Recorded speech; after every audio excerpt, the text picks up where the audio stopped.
Okay, in this short video, I'm going to be teaching you guys how to take 4th exit from Lillycroft onto Toller Lane. Okay, we're heading towards the roundabout and we are on Lillycroft now.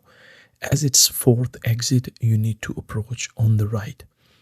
There are no 2 lanes on approach, it's only 1 lane, but it widens up. I'm going to slow the video down here. So if you are taking 3rd exit, you need to keep to the left, which we have discussed in another video. You need to keep to the right, as you can see.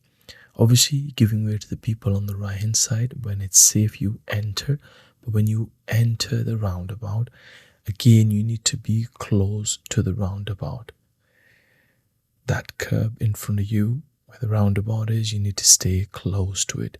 Again, if you swerve left, you're going to obstruct people on your left hand side. I've slowed the video down again. You can see it is going to be 2 lanes now. There you go.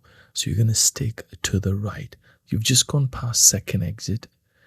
And then where the car in front is going, that is 3rd exit. And you're going to be heading towards Toller Lane, which is that exit. Now, slow the video down again. You need to keep this yellow box clear. If the traffic light ahead is red and there are a couple of cars there already, make sure you don't block that yellow box. Thank you for watching this video.